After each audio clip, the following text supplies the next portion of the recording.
तो दोस्तों Indian map की सीरीज को आगे बढ़ाते हुए आज के वीडियो में हम बात करने वाले हैं मध्य प्रदेश के बारे में। जी हाँ, भारत का दिल कहे जाने वाले मध्य प्रदेश के बारे में आज पूरे डिटेल से चर्चा करने वाले हैं। मध्य प्रदेश में काफी सारी वैकेंसीज की भी घोषणा हो चुकी है। मध्य प्रदेश वन रक्षक पुलिस की वैकेंसी आने वाली है, वहां से मध्य प्रदेश में काफी सारे क्वेश्चन पूछने लायक होते हैं। इसलिए आज के वीडियो में हम मध्य प्रदेश के बारे में पूरी डिटेल से चर्चा करने वाले हैं, तो वीडियो को शुरू से लेकर एंड तक जल्द देखिएगा। चलिए बिना टाइम गवाए वीडियो की शुरुआत करते हैं। सबसे पहले हम मध्य प्रदेश के बारे में कुछ बेसिक जानकारी अगर हम प्राप्त करें तो मध्य प्रदेश टोटल मिलाकर 5 पड़ोसी राज्यों से लगता है। जी हाँ, जिसमें सबसे पहले अगर बात करें तो उत्तर प्रदेश के बारे में, अगला बात करें तो छत्तीसगढ़, तीसरा बात करते हैं महाराष्ट्र, चौथा बात करते हैं गुजरात और अंतिम में बात करते हैं राजस्थान। जी हाँ, मध्य प्रदेश टोटल मिलाकर 5 राज्यों से अपनी सीमा को साझा करता है। 1 नवंबर सन 2000 को मध्य प्रदेश से एक राज्य अलग कर दिया गया। राज्य का नाम हुआ गया छत्तीसगढ़ हमारा 26वें नंबर का राज्य था, जिसको हमने 16 जिले यहाँ पर क्या कर दिए थे, अलग कर दिए गए थे। 16 जिले और 2 संभाग यहाँ पर अलग कर दिए गए थे।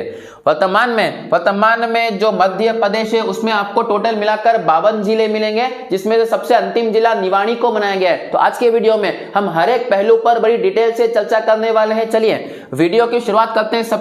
सबसे पश्चिमी क्षेत्र से अगर वीडियो की शुरुआत करते हैं तो यहाँ पर नाम रहेगा सिंगरौली। जी हाँ, सिंगरौली मध्य प्रदेश का सबसे पूर्वी जिला पड़ता है। माफ कीजिएगा, मध्य प्रदेश का सबसे पूर्वी जिला सिंगरौली है। सिंगरौली में कोयला, जी हाँ, मध्य प्रदेश में सबसे मोटी कोयला परत, मध्य प्रदेश में सबसे मोटी जो कोयला की परत है वो कहां मिलेगी आपको, सिंगरौली में मिलेगी। सिंगरौली पहले सीधी जिले में आया था, लेकिन सीधी जिले से तोड़कर सिंगरौली को एक अलग जिला यहां पर बना दिया गया। अब सिंगरौली के बारे में एक बात तो मैंने आपको बताई कि सिंगरौली क्यों फेमस है। सिंगरौली का फेमस कारण है वहां पर सबसे मोटी, मध्य प्रदेश में सबसे मोटी कोयले की परत कहां मिलेगी आपको, सिंगरौली में। दूसरी बात, सिंगरौली ऐसा जिला है मध्य प्रदेश का जो 2 राज्यों से सीमा को साझा करता है। जैसा कि आप मैप में देख सकते हैं, सिंगरौली जो है वो उत्तर प्रदेश को भी सीमा साझा कर रहा है और सिंगरौली छत्तीसगढ़ से भी सीमा को साझा कर रहा है। मध्य प्रदेश पुलिस की जो वैकेंसी आई थी 2022 में, उसमें काफी सारे क्वेश्चन इसे पूछे गए थे कि कौन कौन से जिले हैं, ऐसे कौन से मध्य प्रदेश के जिले हैं जो 2 राज्यों से सीमा को साझा करते हैं। तो सिंगरौली ऐसा जिला है जो 2 राज्यों से सीमा बनाता है, जिसमें एक राज्य पड़ेगा उत्तर प्रदेश और दूसरा राज्य पड़ेगा छत्तीसगढ़। तीसरा अगर हम बात करते हैं, सिंगरौली मध्य प्रदेश का एकमात्र जिला है। सिंगरौली मध्य प्रदेश का एकमात्र जिला है जिससे होकर मानक समय रेखा, जी हाँ, 82.5 डिग्री आप सभी को ज्ञात होगा, जो 5 राज्यों से गुजरती है उनमें से जो सिंगरौली एकमात्र जिला पड़ता है जिससे होकर 82.5 डिग्री मानक समय रेखा गुजरती है। अब रेखा की बात, एक और बात बता दो आपको, मध्य प्रदेश से होकर एक रेखा गुजरती है, आप सभी को ज्ञात होगा, रेखा का नाम है कर्क रेखा। जी हाँ, 23.5 डिग्री उत्तरी अक्षांश पर रेखा पड़ती है, कर्क रेखा, जो कि मध्य प्रदेश के बीचों बीच से गुजरती है। क्वेश्चन अगर पूछा जाता है कि सबसे ज्यादा ये किस राज्य से गुजरती है, तो मध्य प्रदेश के 14 जिलों से होकर, जी हाँ, मध्य प्रदेश के 14 जिलों से होकर के गुजरती है, आपका कर्क रेखा गुजरती है। तो मानक समय रेखा गुजरेगी सिंगरौली से, और अगर बात करते हैं कर्क रेखा की तो ये 14 जिलों से गुजरती है। आई होप आपको समझ में आ गया। सिंगरौली में सबसे मोटी कोयला परत यहाँ पाई जाती है। उसके बाद में सिंगरौली से थोड़ा आगे बढ़ेंगे, जगह पड़ेगी उमरिया। सिंगरौली से थोड़ा आगे चलने पर जगह पड़ती है उमरिया में एक राष्ट्रीय उद्यान, इसका नाम है बांधवगढ़ राष्ट्रीय उद्यान। जी हाँ, बांधवगढ़ राष्ट्रीय उद्यान यहाँ पर उमरिया में बहुत ही ज्यादा फेमस पाया जाता है। बांधवगढ़ राष्ट्रीय इसलिए फेमस क्योंकि वहां पर बाघों का जो घनत्व है सबसे ज्यादा है। जी हाँ, आप सभी को ज्ञात होगा मध्य प्रदेश में जनसंख्या के मामले में सबसे ज्यादा बाघ पाए जाते हैं। जी हाँ, उनमें अगर सबसे ज्यादा डेंस वाला, सबसे ज्यादा बाघों का घनत्व वाला अगर आपसे राष्ट्रीय उद्यान पूछा जाता है तो वहां पर आंसर रहेगा कौन सा आपका, उमरिया, जिसमें लगभग 8 किलोमीटर पर आपको एक बाघ देखने को मिलेगा। तो यहाँ पर क्वेश्चन बन सकता है कि बांधवगढ़ राष्ट्रीय उद्यान किस जिले में पड़ता है, तो वो पड़ेगा आपका उमरिया जिले में। चलिए बांधवगढ़ से थोड़ा आगे चलते हैं, जगह पड़ेगी आपको कटनी को चूना नगरी के नाम से जाना जाता है। जी हाँ, जबलपुर से थोड़ी दूरी पर जगह पड़ती है कटनी, और कटनी को मध्य प्रदेश में चूना नगरी के नाम से जाना जाता है। यहाँ पर चूना अत्यधिक मात्रा में जाता है। कटनी से थोड़ा नीचे लेंगे तो जबलपुर। जी हाँ, कटनी से थोड़ा नीचे चलते हैं तो जबलपुर का राष्ट्रीय उद्यान, जबलपुर में एक जगह पड़ती है बेड़ाघाट। जी हाँ, जबलपुर में धुआंधार जलप्रपात और बेड़ाघाट, ये दोनों बहुत ही ज्यादा फेमस है। नर्मदा नदी पर पाए जाने वाले दोनों जलप्रपात बहुत ही ज्यादा फेमस है, तो दोनों के दोनों जबलपुर में पाए जाते हैं। दूसरा, जबलपुर में ऑर्डिनेंस फैक्ट्री है। जी हाँ, व्हीकल, गाड़ियों के जो व्हीकल बनते हैं, आर्मी के व्हीकल बनाने की जो फैक्ट्री आपको देखने को मिलेगी,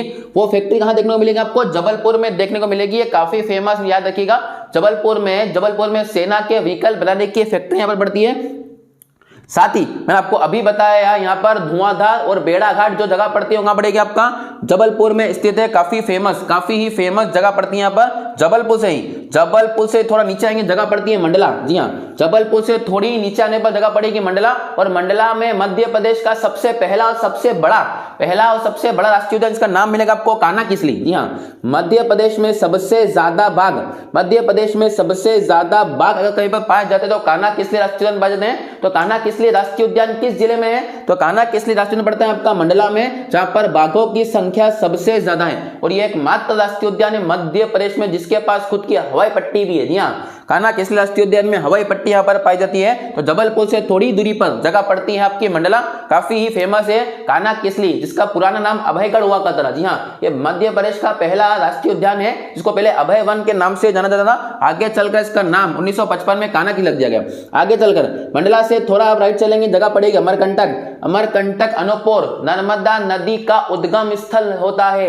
अनूपपुर अमरकंटक से नर्मदा नदी निकलती है, मध्य प्रदेश की सबसे लंबी नदी। और अगर भारत की बात करेंगे तो 5वीं सबसे बड़ी नदी पड़ती है नर्मदा नदी, जिसकी टोटल मिलाकर लेंथ 13-12 किलोमीटर है, और 13-12 में से 10-77 किलोमीटर यह मध्य प्रदेश में बहती है। इसको मध्य प्रदेश की जीवन रेखा के नाम से भी जाना जाता है, लेकिन यह नदी इतनी भयानक बहती है कि इसको दबंग नदी का दर्जा दिया गया। जी हाँ, आप सही सुन रहे हैं। क्वेश्चन अगर आपसे पूछते हैं दबंग नदी किस नदी को बोलते हैं भारत में, पूरे भारत में दबंग नदी किस नदी को जाता है, तो नर्मदा नदी को जाता है, क्योंकि नर्मदा नदी दो पर्वतों के बीच से बहती है। ऊपर पड़ता है आपका विंध्याचल और नीचे पड़ता है सतपुड़ा, तो नर्मदा नदी को जाने की जगह नहीं मिलती, इसलिए नर्मदा नदी अनूपपुर अमरकंटक से निकलकर दोनों पर्वतों के बीच से बहते हुए गुजरात में जाकर खंभात की खाड़ी में गिर जाती है। जी हाँ, ये 3 राज्यों से बहती है, मध्य प्रदेश, महाराष्ट्र और गुजरात, जिसमें सबसे ज्यादा क्षेत्रफल रहेगा गुजरात में।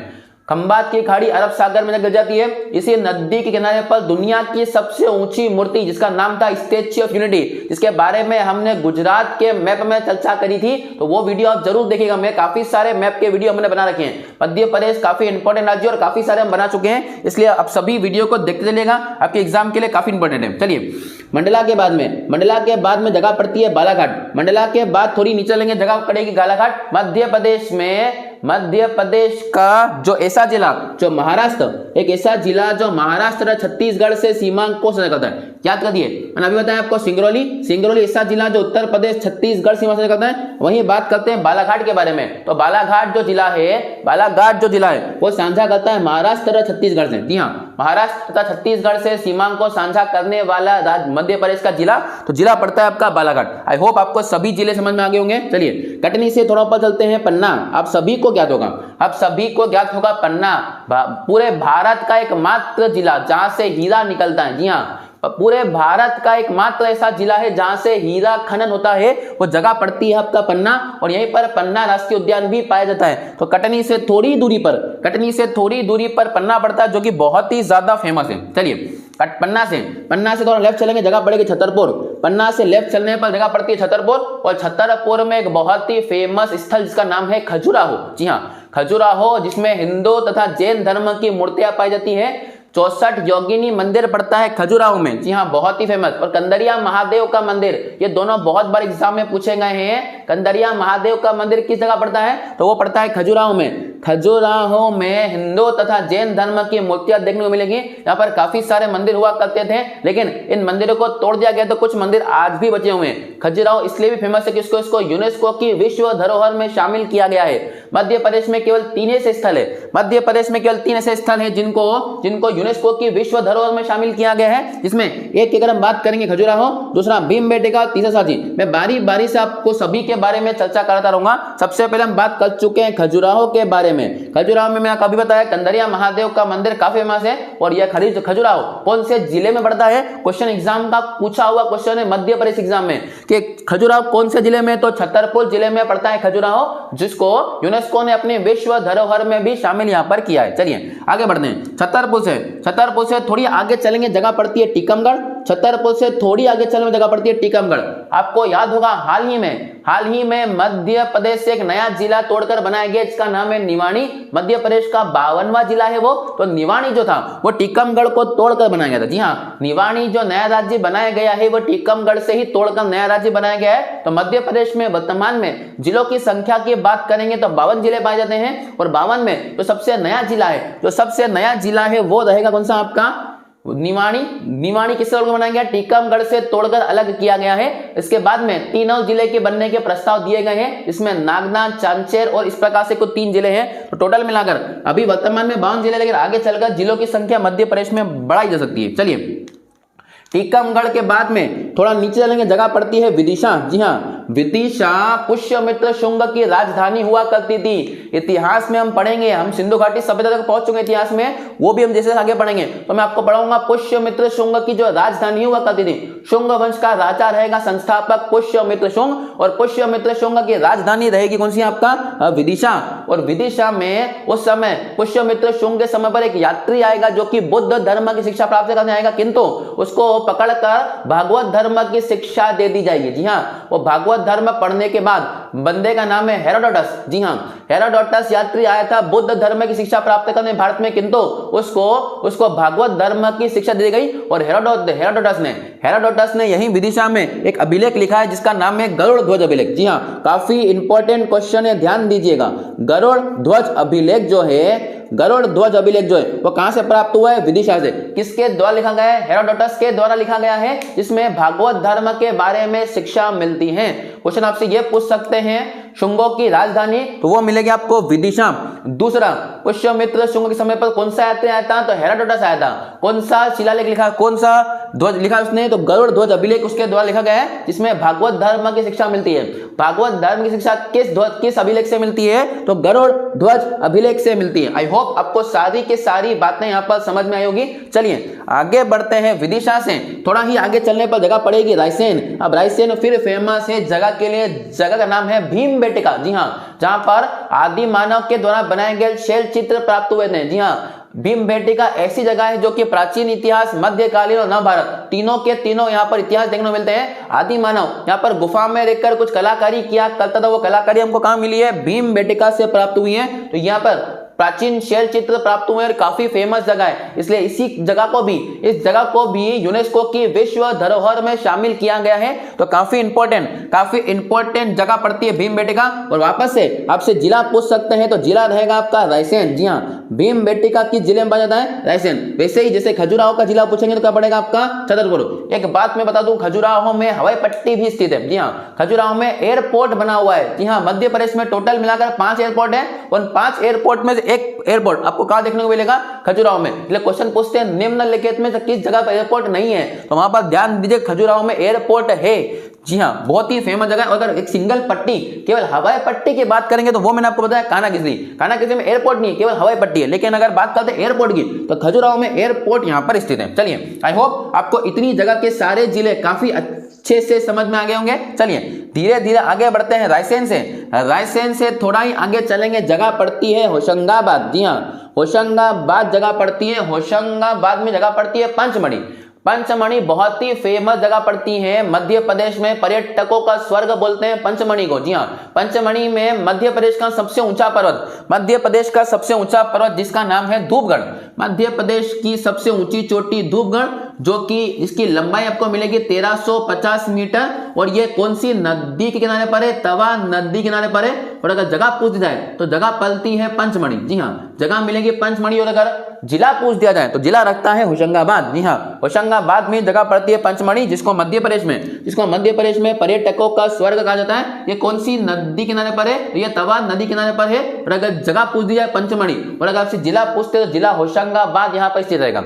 होशंगाबाद एक कारण से और फेमस है, यहाँ पर नोट छापने का कागज बनता है। नोट नहीं छपते, नोटों का जो कागज होता है क्वेश्चन पूछेंगे मध्य प्रदेश में कौन सा जिला नोटों के कागज के लिए फेमस है, तो वो जगह पड़ती है आपका होशंगाबाद। होशंगाबाद में नोट का कागज यहाँ पर छापा जाता है, नोट छापे जाते हैं देवास में। जी हाँ, तो नोट का कागज छपेगा होशंगाबाद में और नोट छपेंगे देवास में। देवास के बारे में थोड़ी आगे यहाँ पर चर्चा करेंगे।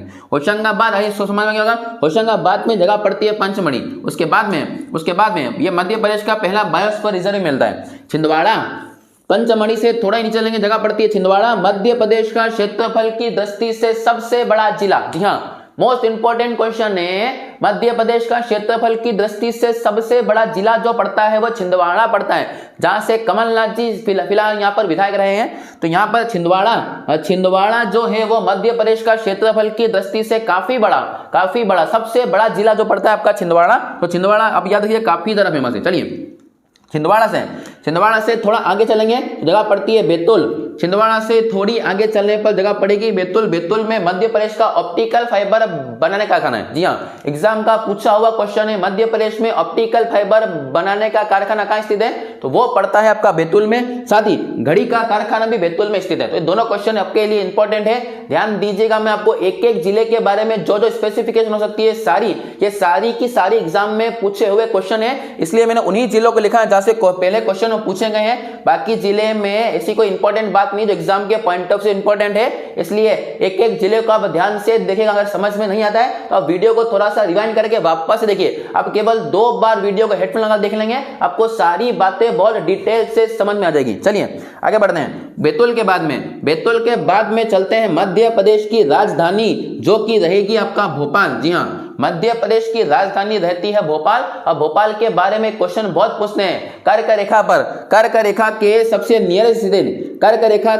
नियरेस्ट स्थित किसी राज्य की राजधानी पड़ती है भोपाल, और वहीं सबसे नियरेस्ट राजधानी पड़ती है गांधीनगर। याद कीजिए, गुजरात मैप में हमने इसके बारे में काफी डिटेल चर्चा करी थी कि गांधीनगर और भोपाल दो ऐसी राजधानी है जो कर्क रेखा सबसे नियरेस्ट है। और झारखंड की राजधानी रांची। जी हाँ, झारखंड का भी मैप हम पढ़ चुके हैं। उत्तर भारत के लगभग सारे मैप के बारे में चर्चा कर चुके हैं। वीडियो जरूर देखिएगा, बहुत सारे जीके को आप कवर कर पाएंगे केवल मैप के वीडियो से। चलिए, तो भोपाल विदिशा की राजधानी है। भोपाल पहले सीहोर जिले की तहसील हुआ करता था। 1972 में सीहोर से अलग करके उसको क्या कर दिया गया, राजधानी बनाया गया। तो भोपाल मध्य प्रदेश की यहाँ पर राजधानी पड़ती है। आप सभी को ज्ञात होगा 2 तथा 3 दिसंबर की रात को भोपाल में भोपाल गैस त्रासदी के नाम से जाना जाता है। 1984 का ईयर हुआ करता था, जहां पर मिथाइल आइसोसाइनाइड गैस, जी हां, मिथाइल आइसोसाइनाइड गैस का जो रिसाव है वो हो चुका था, वो पानी से रिएक्ट कर गई थी। जी हां, गैस का नाम याद रखिएगा, मिथाइल आइसोसाइनाइड। क्वेश्चन एग्जाम में ये पूछ रहे थे किससे रिएक्ट करी थी, वो पानी से जाकर रिएक्ट कर दी थी और वहां पर बहुत बुरी तरीके से त्रासदी देखी गई थी। ये दुनिया का सबसे बड़ा इंडस्ट्रियल डिजास्टर माना जाता है। जी हां,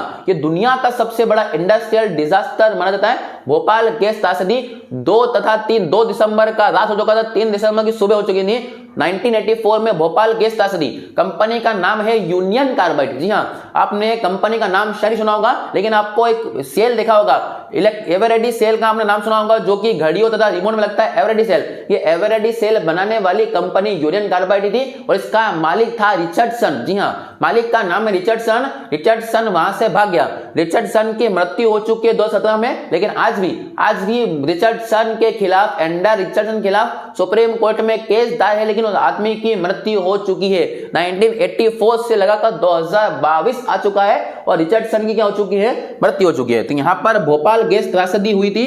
भोपाल में काफी बड़ी, दुनिया की सबसे बड़ी से त्रासदी, और गैस का नाम याद रखिएगा, मिथाइल आइसोसाइनाइड गैस यहां पर रिसाव हो चुकी थी। चलिए, अर्जुन सिंह उस समय मध्य प्रदेश के सीएम यहां पर हुआ करते थे। भोपाल से थोड़ी दूरी पर जगह पड़ती है सांची।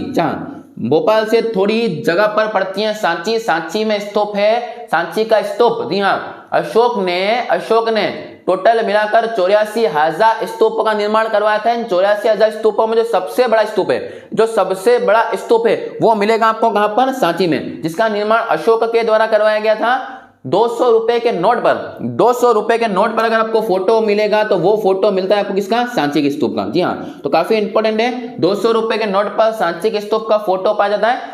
ये सांची वापस से शामिल है यूनेस्को के विश्व धरोहर में। जी हाँ, अब ये 3 चीज हो चुकी है, ध्यान से दीजिएगा। यहाँ पर मैंने आपको बताया खजुराहो के बारे में, यहाँ पर मैंने आपको बताया भीमबेटका के बारे में, और तीसरा मैंने आपको बताया सांची के बारे में। ये तीनों की तीनों जगह जो है वो मध्य प्रदेश की विश्व धरोहर में शामिल, यूनेस्को की विश्व धरोहर में यहाँ पर शामिल की गई है। तो सांची काफी ज्यादा इंपॉर्टेंट है। चलिए आगे बढ़ते हैं। बीना में तेल शोधन कारखाना है। जी हाँ, तेल रिफाइनरी या तेल शोधन कारखाना। क्वेश्चन फिर बन जाएगा, क्वेश्चन फिर से बनता है मध्य प्रदेश के किस स्थान पर तेल शोधन का कारखाना पड़ता है? तो बीना में। जी हाँ, बीना में तेल शोधन का कारखाना है, वो काफी ज्यादा फेमस है, तो बीना पड़ती है। आगे पढ़ेंगे अशोकनगर। अशोकनगर पहले जिला नहीं हुआ करता था, गुना से तोड़कर। जी हाँ, यहाँ एक जिला पड़ता है गुना, और गुना से तोड़कर इसको अशोकनगर जिला बनाया गया। अशोकनगर की साड़ियां बहुत फेमस है। जी हाँ, गुना तथा अशोकनगर की साड़ियां बहुत ही ज्यादा फेमस यहाँ पर मानी जाती हैं। तो जगह पड़ेगी कौन सा? आपका अशोकनगर। अशोकनगर के बाद में जगह पड़ती है शिवपुरी, और शिवपुरी में एक राष्ट्रीय उद्यान, इसका नाम है माधवगढ़। जी हाँ, माधवगढ़। ये मैंने बताया बांधवगढ़, मैं बात कर रहा हूँ माधवगढ़ के बारे में। तो बांधवगढ़ और माधवगढ़ अलग अलग है। शिवपुरी में जगह पर, शिवपुर में राष्ट्रीय उद्यान पड़ता है माधवगढ़ राष्ट्रीय उद्यान। चलिए ऊपर चलते हैं तो ग्वालियर। जी हाँ, ग्वालियर का नाम आप सबने सुना होगा, ग्वालियर का नाम आप सभी ने सुना होगा। तानसेन का मकबरा देखने को मिलेगा कहां पर? आपको ग्वालियर में देखने को मिलेगा। और ग्वालियर में वायुसेना का एयरबेस भी स्थित है। जी हाँ, भारतीय वायुसेना का एयरबेस आपको कहां देखने को मिलेगा? ग्वालियर में देखने को मिलेगा। और ग्वालियर से थोड़ा ही ऊपर जाओगे तो पड़ता है आपका भिंड। जी हाँ, आपने नाम सुना होगा चंबल के डाकुओं के बारे में, भिंड। मध्य प्रदेश में सबसे कम लिंगानुपात कहां मिलेगा? आपको भिंड में। और सबसे ज्यादा की बात करेंगे तो बालाघाट। जी हाँ, सेक्स रेशो की बात करें तो बालाघाट में सबसे ज्यादा है, और अगर सबसे कम की बात करते हैं तो भिंड है। भिंड मुरैना मध्य प्रदेश में वो जगह है जहां पर सबसे कम बारिश होती है। अगर मैं बात करूं सबसे ज्यादा बारिश की, तो सबसे ज्यादा बारिश होती है आपका पंचमढ़ी में। मध्य प्रदेश की सबसे ज्यादा बारिश पंचमढ़ी में, और मध्य प्रदेश की सबसे कम बारिश आपको देखने को मिलेगी भिंड मुरैना के क्षेत्र में। भिंड मुरैना में जो सेक्स रेशो है वो सबसे कम माना जाता है। वो सबसे ज्यादा की बात करेंगे, लिंगानुपात की बात करेंगे, तो सबसे ज्यादा मिलेगा आपको बालाघाट में देखने को मिलेगा। ये सारे क्वेश्चन एग्जाम के पूछे क्वेश्चन है, प्लीज इनको वापस से ध्यान दीजिएगा। चलिए आगे बढ़ते हैं। श्योपुर से क्वेश्चन आपसे करंट अफेयर में पूछ सकते हैं। आप सभी को ज्ञात होगा, नरेंद्र मोदी जी ने अपने जन्म दिवस के उपलक्ष्य में अफ्रीका के नामीबिया से 5 चीते भारत मंगवाए थे, क्योंकि भारत में चीतों की प्रजाति लुप्त हो चुकी थी। तो वो 5 चीते जिस राष्ट्रीय उद्यान में छोड़े गए हैं, राष्ट्रीय का नाम है कुनो राष्ट्रीय उद्यान, और वो कुनो राष्ट्रीय उद्यान पड़ता है आपका श्योपुर में। ये मोस्ट इंपॉर्टेंट क्वेश्चन है, आपकी आने वाले एग्जाम में कहीं ना कहीं ये क्वेश्चन आपसे जरूर पूछेंगे कि अफ्रीका से लाए गए 5 चीतों को किस जगह पे छोड़ा गया? तो वो छोड़ा गया मध्य प्रदेश के श्योपुर के कुनो नेशनल पार्क में। हमने इसके ऊपर पूरी डिटेल वीडियो बनाई थी कि कौन कौन कब कब लाए गए थे, तो पूरी डिटेल वीडियो है। आप प्ले लिस्ट में जाकर वीडियो को जरूर देखेंगे, वहां से आपको काफी सारी बातें समझ में आएगी। तो श्योपुर में पड़ता है कुनो राष्ट्रीय उद्यान, जो कि अफ्रीका के नामीबिया देश से 5 चीते यहाँ पर लाए गए थे। चलिए आगे बढ़ते हैं। तो आई होप आपको उत्तर मध्य प्रदेश के बारे में सारी चीजें समझ में आ गई होगी। चलिए आगे बढ़ते हैं। भोपाल से बिल्कुल थोड़ा सीधे चलेंगे, जगह पड़ती है उज्जैन। जी हाँ, महाकाल की नगरी यहाँ पर पड़ती है उज्जैन पड़ता है शिप्रा नदी के किनारे पर। उज्जैन पड़ेगा शिप्रा नदी किनारे पर। और हाल ही में हमारे देश के यशस्वी प्रधानमंत्री नरेंद्र मोदी जी के द्वारा महाकाल लोक का उद्घाटन भी किया गया था। हमने महाकाल लोक के ऊपर एक बहुत ही बेहतरीन ब्लॉग यहाँ पर बनाया है, तो आप प्लीज वहां पर जाकर ब्लॉग जरूर देखेंगे। आपको बहुत सारी चीजें वहां पर समझ में आएंगी, और एक बहुत ही इंटरेस्टिंग तरीके से हमने हर एक चीज को वहां पर डिस्क्राइब करने के लिए अच्छे तरीके से डिस्क्राइब किया। तो आप वो ब्लॉग जरूर देखिएगा। यहाँ पर उज्जैन शिप्रा नदी की तरफ पड़ता है। उज्जैन एकमात्र जगह भी है जहां पर मध्य प्रदेश में एकमात्र जगह पड़ती है जहां पर कुंभ का मेला जिसको कहा जाता है। जी हाँ, कुंभ का आयोजन कहां किया जाता है? तो कुंभ का आयोजन मिलेगा कहां पर आपको? उज्जैन में, जिसको सिंहस्थ के नाम से जाना जाता है। तो मध्य प्रदेश में किस स्थान पर सिंहस्थ का मेला लगेगा? तो वो जगह पड़ती है आपका कहां पर? उज्जैन स्थित है शिप्रा नदी तट पर। और यहाँ पर यहीं पर स्थित है आपका ज्योतिर्लिंग जिसका नाम है महाकालेश्वर। पूरे के पूरे विश्व भर में महाकाल के बारे में सभी को जानकारी है। तो महाकाल का ज्योतिर्लिंग जो पड़ता है वो कहां पड़ेगा? उज्जैन में। मध्य प्रदेश में टोटल मिलाकर 2 ज्योतिर्लिंग है, एक पड़ता है आपका इंदौर में, एक पड़ेगा इंदौर से थोड़ी जगह आगे बढ़ते हैं ओंकारेश्वर। जी हाँ, इंदौर से थोड़ी दूरी पर पड़ता है ओंकारेश्वर और ओंकारेश्वर में पड़ता है ज्योतिर्लिंग। और दूसरे ज्योतिर्लिंग की अगर बात करेंगे तो वो पड़ेगा आपका उज्जैन में, नदी पड़ेगी क्षिप्रा। चलिए आगे बढ़ते हैं। उज्जैन के बाद थोड़ी दूरी पर पड़ता है देवास। उज्जैन के बाद थोड़ी आगे चलेंगे, जगह पड़ती है देवास और देवास में छपते हैं नोट। तो मध्य प्रदेश में नोट छापने का कारखाना पड़ेगा देवास में, नोट का कागज बनता है होशंगाबाद में। और अगर पूछेंगे कि न्यूज़पेपर कागज तो पड़ेगा नेपाल नगर, हम आगे बताएंगे इसके बारे में आपको। तो वीडियो बहुत ही ज्यादा इंटरेस्टिंग और बहुत ही सारी जानकारी आपको इस वीडियो से मिलेगी, तो प्लीज वीडियो को ध्यान से जरूर देखिएगा। एक और बात मैं आपको एक बात और बताना चाहता हूं, अगर आपको इन वीडियो के नोट्स चाहिए तो प्लीज आप कमेंट सेक्शन में जरूर बताएं, मैं आपको इन वीडियो के प्रिंटेड नोट्स भी प्रोवाइड करवा दूंगा। जी हाँ, आप केवल कमेंट कीजिए, आप केवल पढ़ने में ध्यान दीजिए, हम आपकी जितनी हेल्प कर सकते उतनी हेल्प आपके लिए करेंगे। तो आप केवल अगर आपको नोट्स चाहिए प्रिंटेड इन सभी चीजों के, तो मैं आपको प्रिंटेड नोट्स भी प्रोवाइड कर दूंगा। कमेंट सेक्शन बताइएगा तो हम उस हिसाब से फिर नोट्स को आगे प्रिंट करवाने के बारे में बात करेंगे। चलिए, देवास से नोट छपने का कारखाना स्थित है, बहुत ही फेमस पड़ता है नोट। आगे बढ़ेगा इंदौर। इंदौर के बारे में तो भैया पूरा भारत जानता है, भारत का सबसे स्वच्छतम शहर। जी हां, भारत का सबसे स्वच्छतम शहर। कोई शहर एक बार गलती से बन सकता है, 2 बार बन सकता है, 6 बार। जी हां, 6 बार इंदौर के लोगों ने अपने आप को साबित किया है कि हम भारत के सबसे स्वच्छतम शहर है। तो बात दाद देनी पड़ेगी मध्य प्रदेश का नाम ऊंचा करने में। इंदौर का काफी बड़ा हाथ है पूरे भारत में मध्य प्रदेश का नाम इंदौर ने बहुत फेमस कर दिया है। लगातार 6 बार पूरी भारत में सबसे स्वच्छतम शहर किसको माना गया? इंदौर को माना गया। तो ये दाद देनी पड़ेगी यहाँ के लोगों की, इंदौर के लोगों में। जी हाँ, शहर साफ रहता है वहां के लोगों से, ना कि वहां की सरकार से। जी हाँ, आप केवल और केवल दोष वहां की नगर पालिका को या लोगों को नहीं दे सकते। वहां के लोग जागरूक हैं और बहुत ज्यादा जागरूक है। जब तक लोगों की मेंटालिटी नहीं बदलेगी कोई भी शहर साफ नहीं हो सकता। इंदौर के लोगों को मैं दाद देता हूं, अब बहुत अच्छी स्कीम कर दें और मैं चाहता हूं कि भारत का हर शहर इंदौर के मॉडल को अपनाए और इसी प्रकार भारत में स्वच्छता अभियान चलता रहे। नरेंद्र मोदी जी को बहुत बहुत धन्यवाद जिन्होंने इस अभियान की शुरुआत करी है। तो इंदौर लगातार 6 बार सबसे स्वच्छतम शहर की कैटेगरी में यहां पर शामिल है, जिसने मध्य प्रदेश का नाम पूरे भारत में फेमस कर दिया। चलिए, इंदौर से थोड़ी नीचे चलेंगे, इंदौर से बिल्कुल नीचे चलेंगे, जगह पड़ती है आपका बुरहानपुर, मध्य प्रदेश का सबसे दक्षिणतम जिला। जी हां, मध्य प्रदेश का सबसे दक्षिणतम जिले की बात करेंगे बुरहानपुर। शाहजहां की पत्नी मुमताज जब मर चुकी थी, शाहजहां की पत्नी मुमताज जो 14वीं संतान की प्रसव पीड़ा के दौरान जिसकी मौत हो चुकी थी, तो मुमताज के मरने के बाद शाहजहां ने मुमताज को बुरहानपुर के किले में ही दफन किया था और उसके बाद में ताजमहल का निर्माण किया गया। ताजमहल को बनाना में राजस्थान के मकराना से संगमरमर का प्रयोग किया गया था। हमने राजस्थान के मैप में इस बारे में चर्चा करी थी। इसके बाद 20 साल लगे और 20 साल में ताजमहल बनकर तैयार हो गया। तो उसको पुनः बुरहानपुर के किले से निकालकर कहां दफनाया गया? मुमताज को ताजमहल में दफनाया गया। एक तो इसलिए फेमस है, दूसरा मध्य प्रदेश का सबसे दक्षिण जिला में आपको अभी बताया, और तीसरा यहाँ पर दर्रा, इसका नाम है बुरहानपुर का दर्रा। याद रखिएगा, उत्तर भारत को दक्षिण भारत से जोड़ने वाला दर्रा पड़ता है बुरहानपुर। क्वेश्चन मोस्ट इंपोर्टेंट है, उत्तर भारत को दक्षिण भारत से जोड़ने वाला दर्रा का नाम क्या रहेगा आपका? बुरहानपुर दर्रा रहेगा। ये काफी ज्यादा इंपॉर्टेंट है। और बुरहानपुर से थोड़ी ऊपर जगह पड़ती है नेपा नगर, और नेपा नगर में छपता है कागज। जी हाँ, कौन सा कागज? अखबारी कागज। जी हाँ, नोट वाला कागज तो हम पहले पढ़ चुके हैं जिसका नाम था होशंगाबाद में, लेकिन अब मैं बात कर रहा हूं अखबारी कागज के बारे में। तो नेपा नगर में छपता है अखबारी कागज।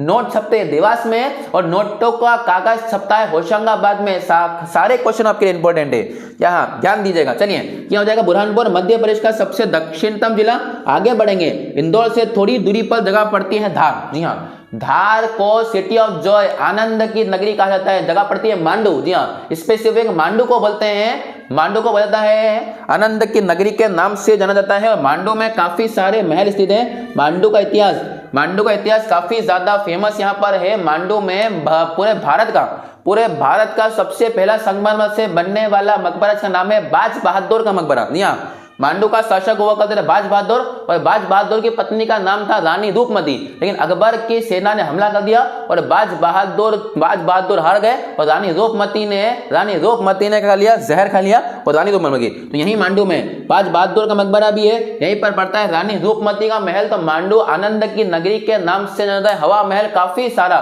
काफी फैला हुआ एरिया मांडू का, बहुत ही अच्छी जगह है, इसलिए मांडू को सिटी ऑफ जॉय के नाम से भी जाना जाता है। यहाँ पर काफी सारे महल बने जो मध्य प्रदेश में काफी ज्यादा फेमस है। धार के बाद में जगह चलेंगे आपका झाबुआ, और यहाँ पड़ता है अलीराजपुर। जी हाँ, झाबुआ और अलीराजपुर ये 2 जगह ऐसी हैं, झाबुआ और अलीराजपुर ये 2 जगह ऐसी है जो कि ऐसे जिले हैं जो गुजरात की सीमा साझा करते हैं। जी हाँ, ये 2 ऐसे जिले हैं जो गुजरात से सीमा को साझा करते हैं। तो केवल मध्य प्रदेश का सबसे कम एरिया अगर किसी लगता है तो वो लगता है गुजरात से है, इसमें केवल 2 जिले, केवल झाबुआ और केवल अलीराजपुर। जी हाँ, झाबुआ में एक मेला बहुत ही ज्यादा फेमस है, इसका नाम है भगोरिया मेला। जी हाँ, बहुत ही इंटरेस्टिंग और बहुत ही अच्छा मेला फेमस है, और बहुत बार क्वेश्चन पूछा गया भगोरिया मेला किस जगह पर लगता है, तो भगोरिया लगेगा किस जगह पर, आपका झाबुआ में लगता है, बहुत ही फेमस जगह पड़ती है। तो झाबुआ और अलीराजपुर ये दोनों के दोनों जिले लगेंगे आपके किससे, गुजरात से। चलिए आगे बढ़ते हैं। उसके बाद जगह पड़ेगी रतलाम। जी हाँ, उज्जैन से आगे चलेंगे, जगह पड़ती है आपका रतलाम से कौन सी रेखा गुजरती है, कर्क रेखा गुजरती है। और रतलाम की 2-3 चीजें बहुत ही ज्यादा फेमस है, जिसमें एक आएगा आपका सोना, एक आएगी आपकी साड़ियां, और दूसरा आती है सेव। रतलाम के सेव पूरे के पूरे मध्य प्रदेश में, छोड़िए भारत में, इतनी ज्यादा फेमस है कि हर जगह पर आप किसी भी शहर में आपको रतलामी नमकीन के नाम से एक शॉप जरूर मिलेगी। जी हाँ, तो रतलाम का नमकीन काफी ज्यादा फेमस यहाँ पर मिलता है। तो बहुत ही अच्छा, बहुत ही शांत शहर को मिलेगा आपको, रतलाम देखने को मिलेगा। रतलाम के ऊपर जगह पड़ती है मंदसौर, यहीं से गुजरती है चंबल नदी, और चंबल नदी पर यहाँ पर एक बांध बना है, मध्य प्रदेश का पहला जिसको बोलेंगे हाइड्रो पावर प्लांट का नाम मिलेगा आपको गांधी सागर। जी हाँ, पानी से बिजली बनाने का जो बांध है हाइड्रो पावर प्लांट का मिलेगा आपको गांधी सागर। याद दीजिएगा, मध्य प्रदेश का ये पहला है, मध्य प्रदेश में पहली बार हाइड्रो पावर प्लांट 115 मेगावाट की बिजली निकलता है। कब मिलेगा आपको, गांधी सागर में देखने को मिलेगा।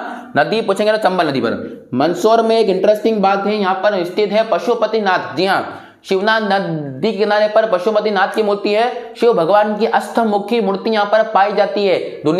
पूरी दुनिया में केवल ऐसी 2 ही मूर्ति है, जिसमें एक आपको मिलेगी यहाँ पर मंदसौर में, और दूसरी मिलेगी नेपाल के काठमांडू में। शिव भगवान की अष्टमुखी पशुपतिनाथ, पशुओं के नाथ बोलेंगे पशुपतिनाथ, वो जगह पड़ती है आपका मंदसौर में। और मंदसौर में अगर नदी पूछ दे तो नदी पड़ जाएगी आपका शिवनाथ नदी किनारे पड़ता है। वहीं महाकालेश्वर की बात करेंगे तो नदी यहाँ पर पड़ती है शिप्रा, और मैं बात कर रहा हूँ शिवनाथ नदी के बारे में। चलिए आगे बात करते हैं नीमच जो पड़ता है, एक तो राजस्थान से सीमा को साझा करेगा। नीमच राजस्थान से सीमा कौन साझा करता है, और नीमच के बारे में इंटरेस्टिंग बात यह है कि मध्य प्रदेश में 1857 की जो क्रांति हुई थी, उस क्रांति की शुरुआत मध्य प्रदेश में नीमच जिले से हुई थी। जी हाँ, ये काफी इंपॉर्टेंट क्वेश्चन है, ध्यान दीजिएगा। 1857 की क्रांति की शुरुआत मध्य प्रदेश में किस जिले से हुई थी, वो जिला पड़ता है आपका नीमच। तो यहीं से वो क्रांति की शुरुआत यहाँ पर देखी गई थी। आई होप हमने मध्य प्रदेश के सारे जो इंपॉर्टेंट जिले हुआ करते थे वो सभी जिलों पर बहुत ही डिटेल से चर्चा करी है। तो आई होप आपको ये वीडियो पसंद आया होगा। वीडियो अगर आपको पसंद आया तो प्लीज वीडियो को लाइक कीजिए, चैनल को सब्सक्राइब कीजिए। मिलते हैं अगली वीडियो में, तब तक के लिए जय हिंद।